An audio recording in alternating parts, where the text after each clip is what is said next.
네, 여러분들, 배당 정책에 관한 두 번째 시간입니다. 우리가 지난 첫 번째 시간에서는 배당에 관한 아주 기본적인 개념하고 아울러서 배당 정책 이론 중에서 그 배당이 기업 가치에 영향을 미친다는 몇 가지 이론에 대해서 살펴보았습니다.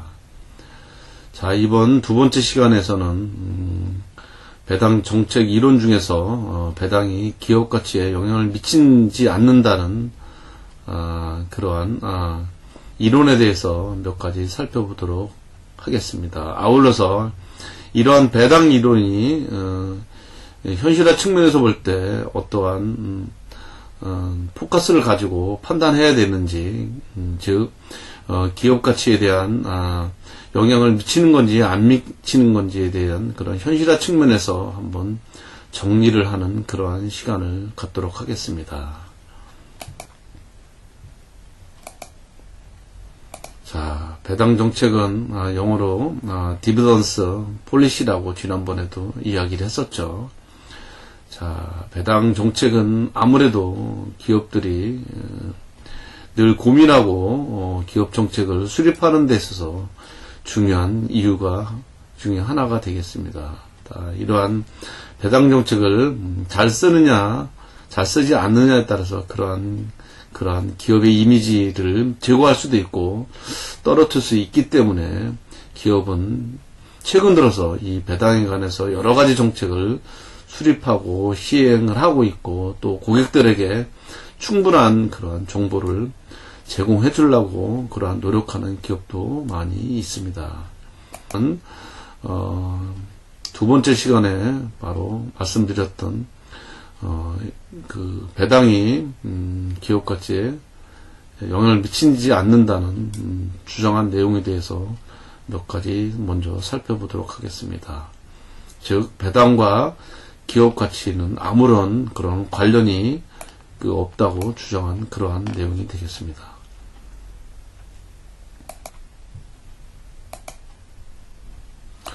자, 먼저 배당이 기업 가치에 전혀 영향을 미치지 않는다고 주장한 그러한 학자는 바로 모들리아니 밀러라는 그러한 학자입니다.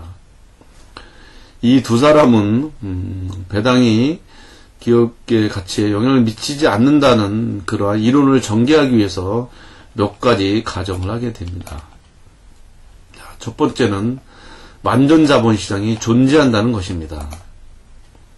즉 금융시장에서는 세금도 없고 또 증권 발행 비용도 발생되지 않고 거래 수수료가 발생되지 않는다는, 즉 세금과 증권 발행 비용과 거래 수수료에 대한 부분을 무시를 해서 설명을 하고 있습니다. 자, 그러나 실제 시장에서는 이러한 부분이 반드시 존재하게 됩니다. 즉 배당을 받게 되면 배당 소득세 당연히 내죠. 그리고 주식을 발행할 경우에 당연히 발행 비용이 들어갑니다. 뭐 신주도 발행할 경우에 당연히 발행 비용이 들어가죠. 자, 거래 수수료 당연히 내잖아요. 우리가 여러분들 중에 아마 주식 투자를 해본 분 아마 계실 거예요. 주식을 매수할 경우에 매수 수수료 내잖아요. 그죠? 그리고 매도할 경우에 매도 수수료 내잖아요. 아울러 증권거래소라는 우리 세금을 내게 되잖아요. 현실에서는 이런 부분이 반드시 존재하는데 모들리아니 밀러는 이 부분에 대해서 무시하면서 그 이론을 전개를 하게 됩니다. 그리고 완전 자본시장이 존재하기 때문에 어떠한 그러한 모든 정보는 누구에게나 무료로 제공되면 즉시 획득이 가능하다는 얘기를 하고 있습니다. 그러나 현실에 볼 때는 모든 정보가 꼭 무료로 제공될 수 있는 것은 아니겠죠. 때에 따라서는 뭐 애널리스트나 아니면 뭐 이코노미스트를 통해서 그 발행된 정보를 우리가 받으려면 아무래도 시간과 일정 부분 레포트를 만약에 구입할 경우에는 비용도 발생이 될 수 있겠죠. 자, 두 번째 가정은 확실한 미래가 예측이 가능하다는 그러한 내용을 주장을 하고 있습니다. 그래서 투자자들은 그 향후에 발생될 즉 미래의 이익과 배당에 대해서 확실히 예측할 수 있다는 그러한 가정을 하고 있습니다. 자, 현실로 돌아볼까요? 자, 그 수많은 기업들, 우리 한국 거래소에 상장된 기업이 거의 2,100여 개 되는데 그 기업에 대해서 우리 모두가 그 기업이 계속적으로 이익이 낼 거다. 아니면 작년에 2% 배당을 냈는데 올해도 2% 배당을 낼 거다. 그리고 내년에도 배당을 2% 낼 거다. 확실히 예측하는 거는 어렵잖아요. 그죠? 현실적으로. 기업의 경영이나 재무 상태는 금융시장이나 아니면 뭐 경제 현상에 따라서 뭐 경제 발전 속도에 따라서 충분히 다르게 나타날 수 있는 것입니다. 그래서 이렇게 정확하게 이 부분을 예측한다는 것은 상당히 좀 현실에 볼 때는 좀 동떨어진 주장이 아니었느냐 뭐 그렇게 좀 생각이 됩니다. 자, 확실한 미래 예측을 가능하다는 전제를 하면서 주주의 할인율은 그런 일정하다는 그 가정을 하게 됩니다. 자, 투자자 입장에서 볼 때는 비용이지만 주주의 입장에서 볼 때는 수익률이고 할인율이잖아요. 그러나 우리 그 모든 주주들이 그 기업에 대한 할인율을 똑같이 모두 같게 일정하다고 가정한다는 것은 현실로 볼 때는 좀 맞지 않는 부분이 분명히 존재를 하고 있습니다. 자, 세 번째는 배당 소득과 자본이든 뭐 같은 성질을 가지고 있다고 이렇게 주장하게 됩니다. 물론 우리 1차시에서 뭐 말씀을 드린 바는 있습니다. 개인들이 배당을 원하게 되면 결국은 원해서 배당을 받게 되면 그만큼 주식의 가치가 떨어지기 때문에 결국은 그 배당이 기업 가치에 민감하게 영향을 미친다는 것을 우리 이미 인지를 했습니다. 그러나 배당 소득하고 자본이익이 그렇게 꼭 100% 같다는 것은 현실에서는 맞지 않는 그러한 내용이 되겠습니다. 자, 네 번째는 합리적인 투자자가 시장에 존재한다는 것입니다. 즉, 보다 많은 부를 보다 적은 부보다 선호한다는 얘기죠. 뭐 이 부분에 있어서 일정 부분 저도 동의합니다. 그죠? 합리적인 투자자라면 당연히 부가 많은 게 부가 적은 것보다 훨씬 더 선호한다는 건 극히 당연한 이야기 아니겠습니까? 그래서 모델 이와 같은 여러 가지 가정을 통해서 배당과 기업의 가치에 대한 그런 관련성을 설명을 하게 됩니다. 자, 먼저 배당 지급과 주주의 그 부에 대한 부분에 대해서 한번 살펴볼까요? 만약에 기업들이 배당을 지급을 해서 주주들이 배당을 받잖아요. 그럼 당연히 배당 수입이 받음으로써 수입이 늘어나죠. 그죠? 그러나 배당 수입을 만큼 배당락이 발생이 돼서 그만큼 수입의 만큼 똑같진 않아도 일정 비율만큼 이 주가는 하락하게 됩니다. 자, 그래서 배당을 지급하게 되면 배당 수입은 늘어나지만 일정 비율만큼 주가는 하락이 되기 때문에 결국은 주주의 입장에서 볼 때는 그 부는 어떻게 변함이 없겠죠. 그죠? 따라서 이 모들리아니 밀러는 이러한 배당 지급이 결국은 그 주주의 가치인 기업 가치에 하등의 영향을 미치지 않는다는 그러한 주장을 하게 되는 것입니다. 그래서 우리 다음 장에서 모들리아니 그 배당 이론에 대해서 공식을 가지고 구체적으로 한번 살펴보도록 하겠습니다.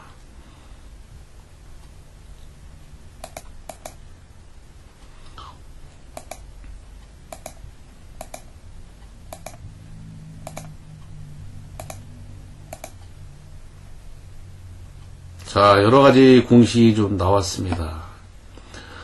자, 기업의 투자 정책이 만약에 결정되어 있다면 그러한 배당 정책이란 배당을 많이 지급하고 그러한 부족한 자금을 과연 새로운 주식, 신주로 발행해서 조달하느냐 또는 배당을 적게 지급을 하고 투자 자금을 내부 유보를 통해서 함으로써 조달하느냐 그러한 두 가지 측면에서 선택할 수 있다는 그러한 거에서 우리는 인식할 수 있죠.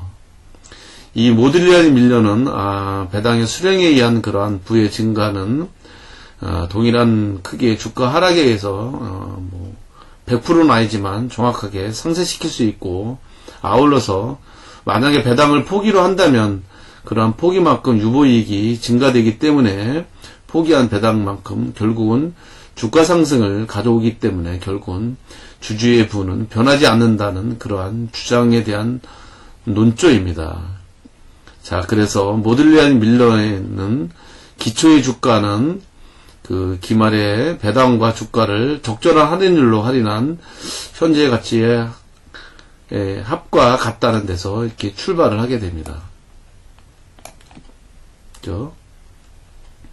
자, 제로 시점에서 기발행 주식수를 만약에 그 N이라고 하고, 그리고 제1기간에 새로운 투자를 하는 경우에 이에 소요되는 그 자본을 P의 가격으로 M 주식 수만큼 신규로 발행해서 조달하게 된다면 이러한 식은 다음과 같은 식으로 이렇게 나타낼 수 있겠죠. 그죠?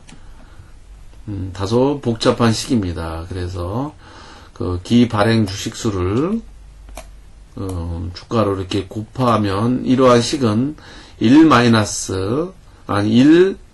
나누기 1 플러스 K, 그리고 가로 열고 N 곱하기 D 플러스 가로 열고 N 플러스 M 가로 닫고, 그리고 P 마이너스 M 그리고 P1을 곱해서 산출하는 식으로 나타낼 수 있는 것입니다. 자, 그리고 1기 중에 총 투자 소요액에서 유보이익에서 조달할 수 있는 그 부분을 차감한 그러한 나머지에 대해서는 신주를 발행함으로써 의해서 조달한 그러한 것이잖아요.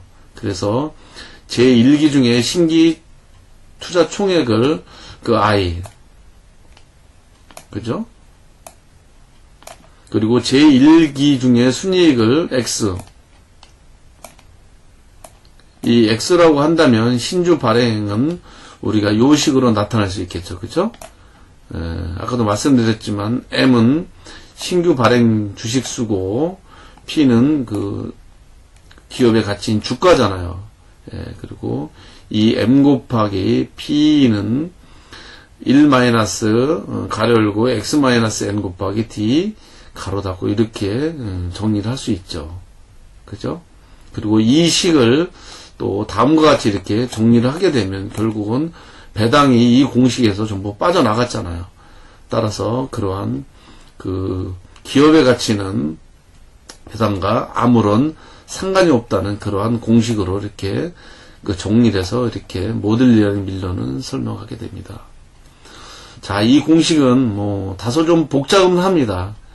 뭐 발행 주식수와 신규로 발행된 그러한 주식수에 대한 그러한 항목이 들어가 있고, 또 기간 중에 신규 총 투자액과 기간제 순이익을 대입함으로써 과연 그 배당이 기업 가치에 영향을 미치느냐 미치지 않느냐를 그러한 부분을 살펴봤는데, 결국은 배당이란 부분은 결국은 투자액에 의해서 없어질 수 있기 때문에 결국은 그 배당보다는 훨씬 더 많은 이익으로 나타날 수 있잖아요. 그렇기 때문에 배당에 대한 부분을 이 공식에서는 점차적으로 사라지는 그러한 공식의 유도함으로 인해서 기업 가치에 대한 부분하고 배당에 대한 부분하고 연결돼서 이렇게 설명을 한 그러한 내용이 되겠습니다.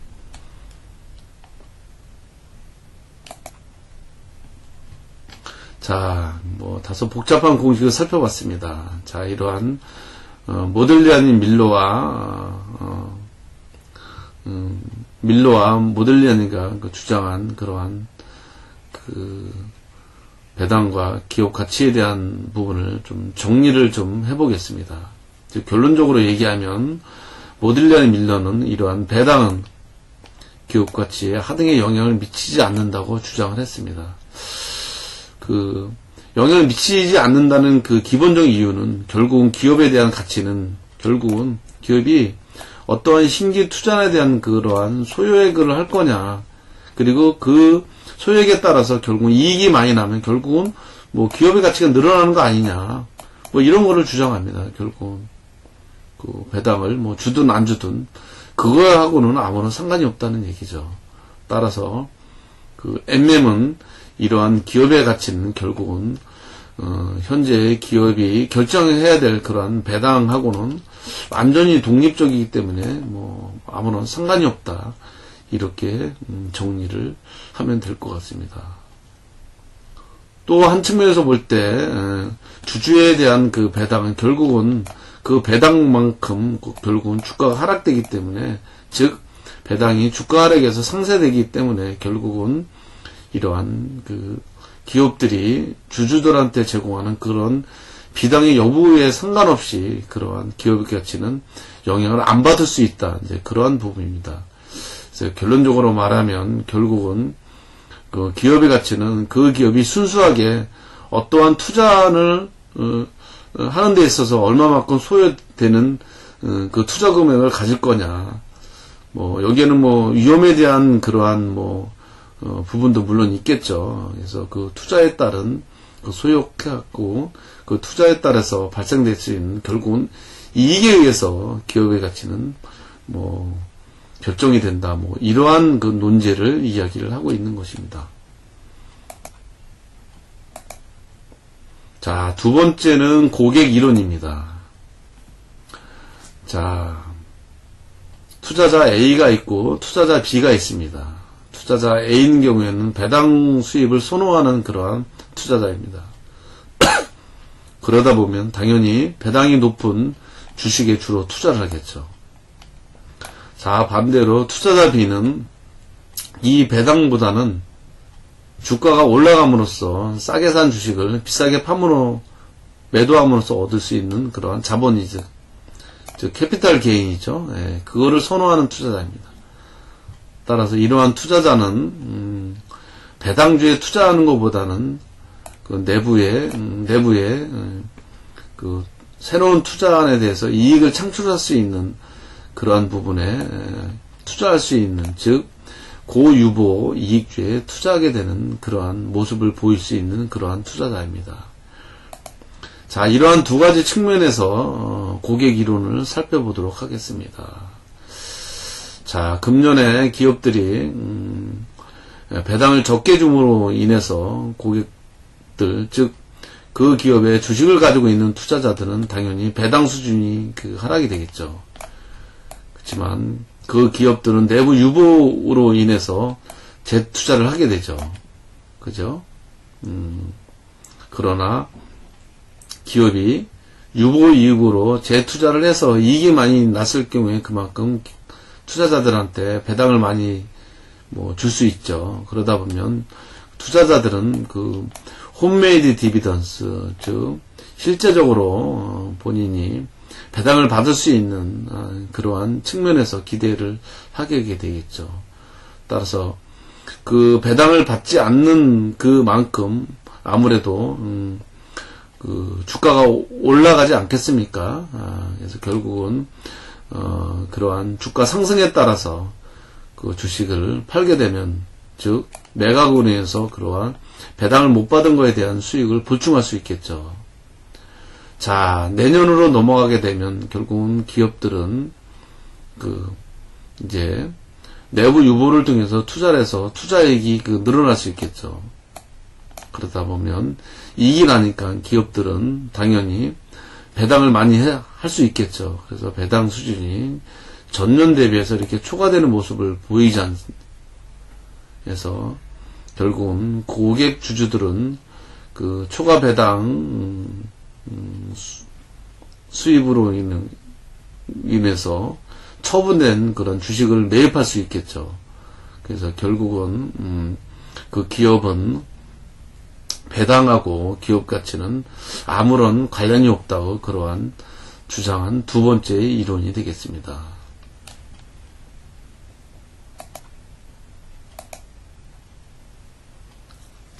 자, 세 번째는 밀러와 숄즈의 이론입니다.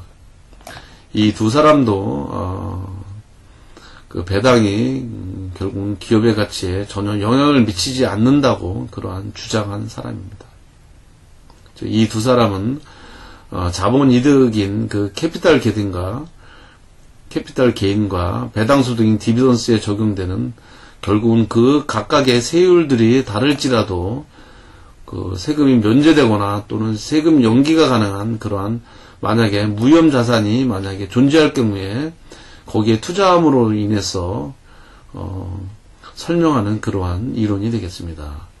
즉 투자자들은 자본이득이나 배당소득에 대해서 전혀 차별하지 않음으로 인해서 결국은 기업의 가치와 배당 결제는 아무런 상관이 없는 완전 독립적이라는 주장을 하게 되는 그러한 이론입니다. 자, 투자자들은 그런 그 배당소득을 자본이득으로 전환할 수 있죠. 그죠? 나는 배당을 안 받는 대신에 나는 주식을 싸게 사서 비싸게 팔면 자본이득이 생길 수 있죠. 그러다 보면 배당을 안 받으니까 당연히 배당 수수를 안 내게 되잖아요. 그죠? 이 배당 수수를 회피할 수 있잖아요. 그리고 그러한 배당금에 그 상응하는 즉 상당하는 금액을 가지고 그 이자로 부담하는 크기의 금액을 그 무위험 이자율로 만약에 차입을 할 수 있겠죠. 그래서 무위험 이자율로 차입한 그러한 그 부분에 대해서 생명보험 채권과 같은 그 무위험 채권에 투자함으로 인해서 결국 이익을 얻을 수 있잖아요. 따라서 배당 소득과 이자 비용을 상쇄할 수 충분히 있잖아요.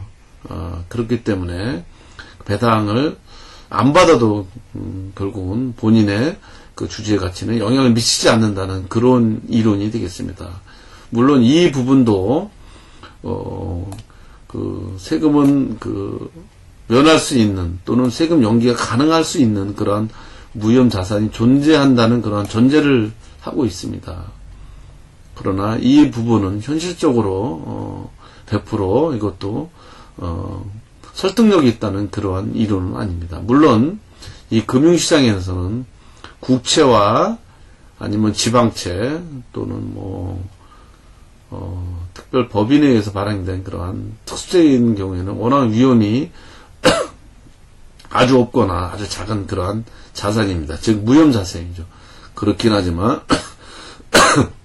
그러한 부분에 대해서 세금을 가지고 그 배당과 기업 가치를 설명한 것에 대해서는 100% 타당하다는 것은 동의하기가 좀 어려운 부분이 조금 있습니다.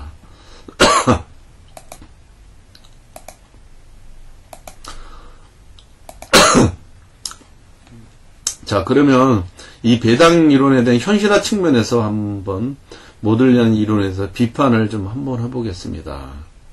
자, 모들리안 밀러는 배당이 기업가치 하등에 관련이 없다고 주장을 했습니다. 하지만 현실로 한번 살펴보겠습니다. 자, 기업가치를 증대하는 요인이 여러 가지가 있습니다. 제가 분명히 아까 가정에서 설명드렸지만 거래 비용이 물론 존재를 합니다. 그죠? 그리고 배당의 정보 효과 또는 신호 효과가 분명히 나타날 수 있습니다. 배당을 많이 주는 기업들은 그 기업에 대한 이미지에 대해서 긍정적인 신호를 가져가는 것은 분명합니다. 그러다 보면 당연히 기업 가치가 늘어나잖아요. 물론 이제 기업이 아까 말씀드렸던 배당을 많이 주게 되면 주주의 입장에서 배당에 대한 배당 소득세를 내게 됩니다. 그러나 배당을 많이 받게 되면 그만큼 주주의 가치도 충분히 올라갈 수도 있고 그 기업의 입장에서 볼 때는 이미지가 제공되는 그러한 모습을 보이겠죠. 자, 세 번째는 미래 불확실성의 제거입니다. 버디인 핸드죠. 우리는 실제로 미래 현금을 받는 것보다는 지금 현재 현금을 받을 수 있는 캐시플로우가 더 중요하게 생각하지 않아요? 누구나 다. 그래서 우리는 현재 가치가 미래 가치보다 작긴 하지만 그 부분에 대해서는 분명히 이자율이 존재하잖아요. 그래서 같은 금액이라면 지금 받는 게 훨씬 낫잖아요. 그러다 보면 대다수 투자자들은 현재 캐시플로우인 현재 수입을 당연히 선호하겠죠. 자, 또 하나 측면에서 볼 때는 대리인 비용입니다. 자, 대리인 비용이 뭐죠? 주로 대리인이라면 임원들을 이야기를 하겠죠. 기업의 CEO와 같은 그러한 사람들이죠. 대표이사, 우리 지분을 많이 가지고 있는 그러한 주주를 대리하는 사람들이니까. 자, 만약에 기업들이 배당을 안 하고 내부 유보를 시켜봐요. 그럼 그 내부 유보를 시킨 그만큼 재투자보다는 뭐 그거에 대해서 어떻게든지 뭐 쓰려고 노력을 하겠죠. 예, 여러 가지 대리인 비용들이 발생할 수 분명히 있습니다. 그죠? 이런 비용을 뭐 배당을 해서 소화가 될 수 있다면 뭐 줄여들 수 있잖아요. 그래서 이러한 측면에서 우리는 기업 가치에 증대될 수 있는 요인이 분명히 있기 때문에 그 배당은 충분히 기업 가치에 영향을 미칠 수 있다는 그러한 측면에서 비판받을 수 있습니다. 자, 이번에는 기업 가치의 감소 요인입니다. 만약에 투자자에 대한 그 배당 소득세율이 만약에 자본 이득세율보다 만약에 높게 나타난다면 당연히 뭐 기업 가치가 뭐 감소될 수 있죠. 자, 그러나 그거는 투자자에게 맡겨놓은 그러한 태도가 되겠고 행동이 되겠죠. 자, 또 하나는 자본 조달 비용입니다. 자, 기업의 입장에서 볼 때 신규로 만약에 자금을 조달하게 되면 뭐 그만큼 비용이 많이 발생이 되죠. 그렇지만 내부 유보를 시켜서 즉 배당을 안 해서 그 돈을 가지고 자본을 조달할 수 있다면 그 비용은 그만큼 뭐 줄어들 수 있잖아요. 그죠? 그래서 이러한 두 가지 측면에서 기업 가치를 감소시킬 수 있는 요인이 분명히 될 수 있기 때문에 이 부분에 대해서는 한 번 더 그 비판을 좀 해서 과연 이 배당에 관한 부분이 기업 가치에 정확하게 관련이 없다는 것에 설득력이 있는지 그런 부분에 대해서 한번 냉정하게 한번 좀 비판을 해야 될 필요는 있다 이렇게 생각이 듭니다. 자, 여러분들 수고하셨습니다. 자, 이번 2차 시에서 그 배당이 기업 가치에 전혀 영향을 미치지 않는다는 그러한 몇 가지 이론을 살펴봤고 아울러서 이러한 이론들이 현실적인 측면에서 볼 때 과연 여러 가지 그 요인 변수들을 대입해서 봤을 때 과연 기업 가치를 높일 수 있는지 줄여들 수 있는지 그러한 요인에 대해서 좀 더 자세하게 살펴봤습니다. 자, 여러분들 다음 3차 시에서 또 보도록 하겠습니다. 자, 마치겠습니다.